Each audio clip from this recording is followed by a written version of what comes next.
In a peaceful monastery nestled between the clouds and the mountains, there lived twin brothers named Kai and Rin.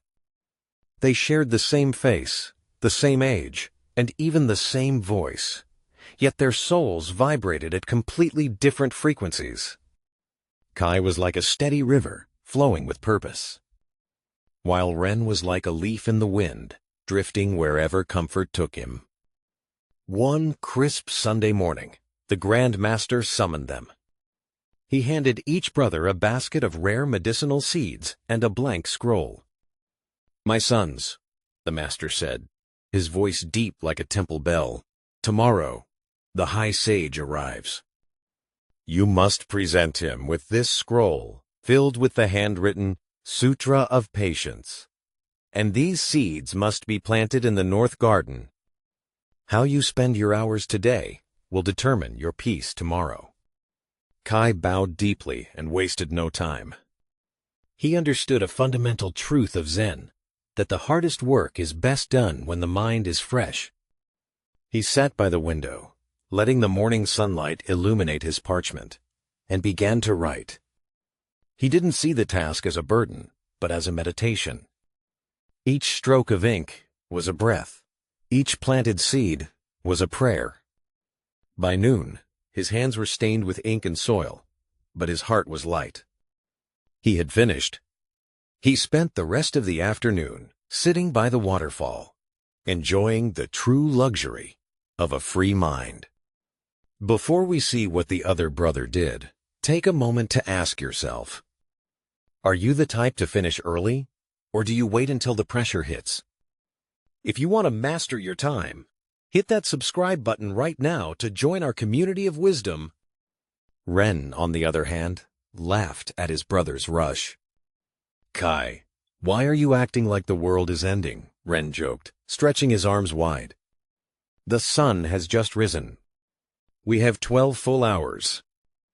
I will play now, eat well, and finish the work in the evening.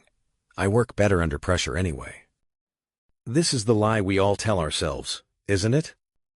Ren spent the day chasing butterflies, gossiping with villagers, and napping under the shade of a banyan tree. He felt free, but it was a false freedom, a debt he would have to pay later with interest. He kept glancing at the sun, thinking, "I still have time."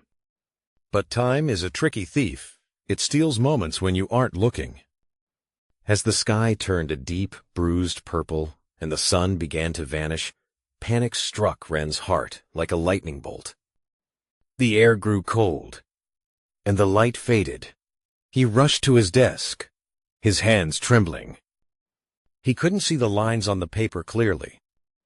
He scribbled the holy words furiously, making mistakes, his handwriting looking like scratches of a chicken rather than the art of a monk.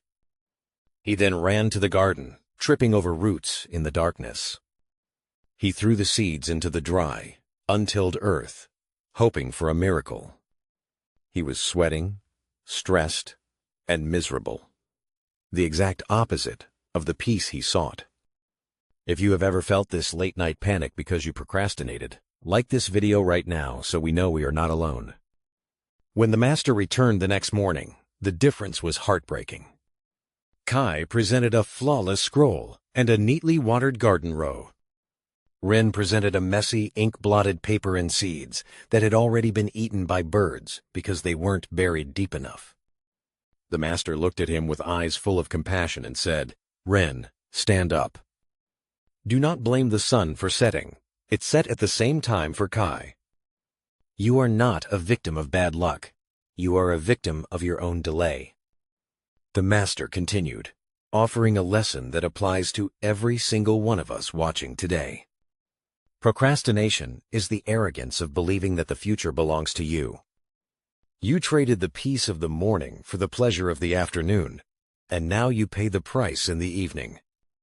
Kai suffered the pain of discipline early, so he could enjoy the pleasure of peace later. You chose the pleasure of ease early, so you must suffer the pain of regret now. This is the law of karma.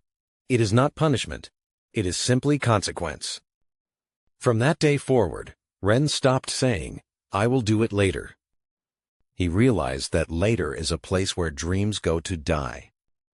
He began to treat every moment as a precious gift, understanding that the only time we truly possess is now. You must choose your pain.